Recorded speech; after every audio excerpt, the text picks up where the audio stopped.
Hello, divine beings. Welcome to November 30th, 2023. I'm your astrologer, Sarah Ashley, here with Thursday's Daily Dose of Astro and Tarot.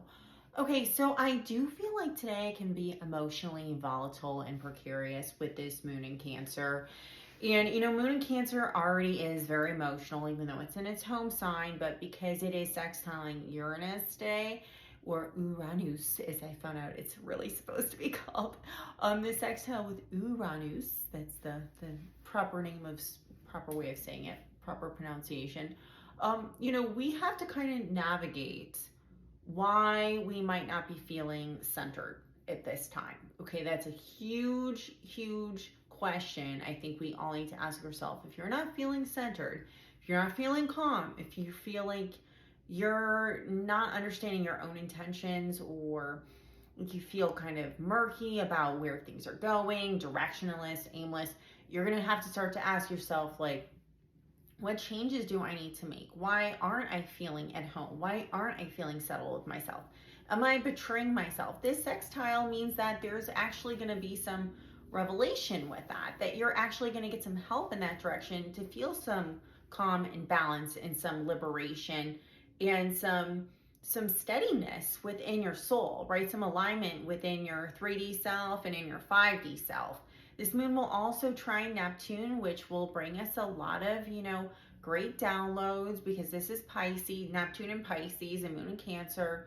A lot of ancestral downloads, that kind of thing, especially since Mercury was conjunct the Galactic Center yesterday, which we will have another repeat performance of that at the end of December, because Mercury will retrograde very soon here. And when it retrogrades, it will be in the sign of Capricorn, but it will retrograde back into the sign of Sagittarius. So if you missed out on yesterday's fun, or you feel like you missed out on yesterday's fun somehow, which I don't see how you could, you will have your other chance to get some more uploads, downloads, and some connection to your galactic family, star family, soul family, whomever you want to call it, because I think a lot of us are having that telepathy.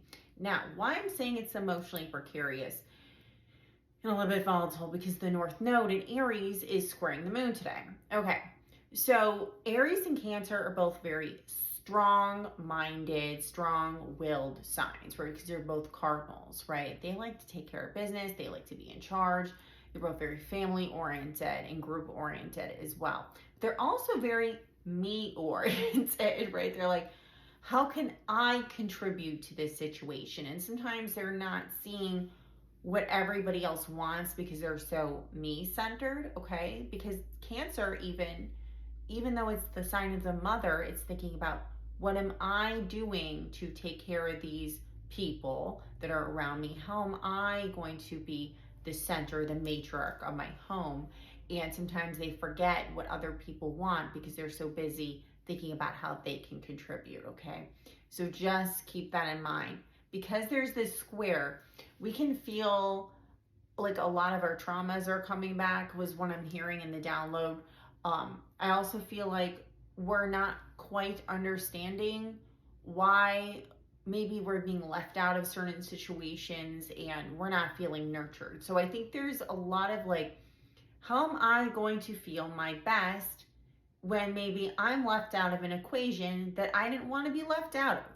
So we're focusing on recentering ourselves at this time, getting back into a life that's more on our divine path, with Sagittarius season, more toward it's aiming the future in the long game. But if we're getting caught up in like pettiness, that might be very difficult for us. So my warning to you today is not to get up in other people's business, which I always say, but also emotionally petty kind of fights, especially with divine feminine, okay? Because that's in the cards. It's definitely in the cards. I even pulled a card and I know that's in the cards. Lilith still trining Jupiter, which, like I said, I think a lot of people are going to be revealed for their sexual misconduct. And that's all coming out too, with Venus still in this quincunx, Venus and Libra still quincunxing Neptune and Pisces. That's another reason why we're a little emotionally precarious right now, because we don't know if that person that we're getting involved with, does this person have red flags, or are we just kind of bypassing? So I feel like our vision might not be 100% 2020 today. if we're really not taking time to do our shadow work, if we're really not taking time to find out what our intentions are, if we're really not trying to look through things in a clear and present way, because I feel like a lot of us are just putting on the rose-colored glasses in the collective right now, because it is Sag season, so we do want to be in that Jupiterian spirit, but at the same time, we need to be in some realism, okay? So just be aware of that.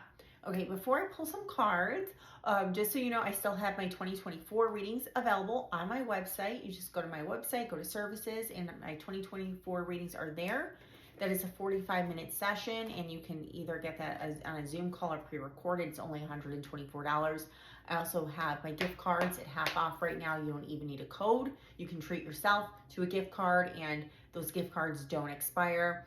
And you can treat yourself to an astrology reading, a tarot reading, a combination reading, or an Akashic Records reading if you haven't already have one, which is a past lives reading. So you can go ahead, go on my website. If you go to my services right now, you know, things are double the price of the gift cards, except the 2024 reading. I don't have gift cards for that, and that is not going to be half off because it is so reasonably priced. Anyways, that's my spiel. Let's go into the tarot. It would be a good present. I would love the gift of a reading. But then again, you know, I do what I do. So a lot of people like this stuff though. Okay, let's see what's coming up for this Thursday, last day of the month. Okay, we do have Four of Pentacles. Like I said, you know, we're trying to preserve. We're definitely trying to preserve our integrity. But we're also might be trying to preserve ideas and desires that might no longer be in alignment with our plan, like I was talking about with this Venus quincunxing Neptune with North Node squaring Moon today. So just be aware of that. Be aware of what's in alignment with your plan and really what's not supposed to be in alignment with your plan anymore. I have my romance cards because I know some people are like, you know, like, ooh, about relationships ever since Venus was with the South Node. Okay, that just popped out. Okay. Very soon, it says, clearly, you can't make this shit up, as usual.